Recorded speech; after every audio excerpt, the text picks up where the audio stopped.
সাফ ফুটবলে Hamza, Farhan, Sullivan brothers একসাথে খেলবেন। হামজার পথ অনুসরণ করে ইংল্যান্ড থেকে ফারহান আলী ওয়াহিদও লাল সবুজের প্রতিনিধিত্ব করবেন। সুলিভান ব্রাদার্সেরও সিনিয়র দলে সুযোগ পাওয়ার সম্ভাবনা রয়েছে। ইতিমধ্যেই দক্ষিণ এশিয়ার সবথেকে বড় ফুটবল আসরে হামজাদের প্রতিপক্ষ কোন কোন দল তা নির্বাচিত হয়েছে।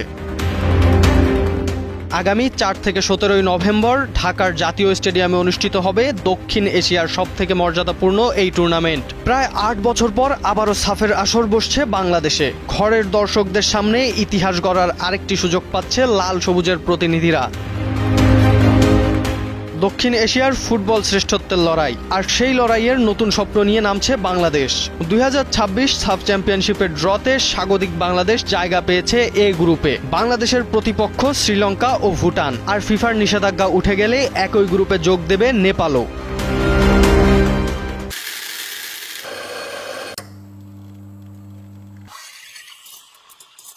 ড্র অনুযায়ী বর্তমান চ্যাম্পিয়ন ভারত পড়েছে বি গ্রুপে। তাদের সঙ্গে রয়েছে মালদ্বীপ ও চিরপ্রতিদ্বন্দ্বী পাকিস্তান। ফলে গ্রুপ পর্বেই দেখা যাবে ভারত পাকিস্তানের বহুল প্রতীক্ষিত দ্বৈরথ।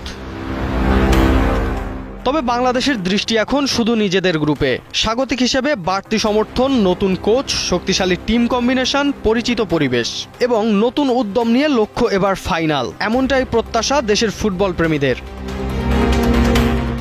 বাংলাদেশের জন্য এই টুর্নামেন্ট স্মৃতিবিশেষ।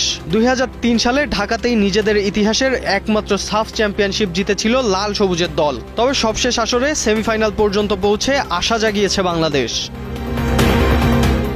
ঘরের মাঠ, ঘরের দর্শক আর পুরনো গৌরব ফিরিয়ে আনার সুযোগ, সব মিলিয়ে 2026 সাফ চ্যাম্পিয়নশিপ বাংলাদেশের জন্য হতে পারে নতুন ইতিহাস লেখার মঞ্চ। 23 বছর পর আবারও শিরোপার স্বপ্ন ছুঁতে পারে কিনা লাল সবুজের প্রতিনিধিরা।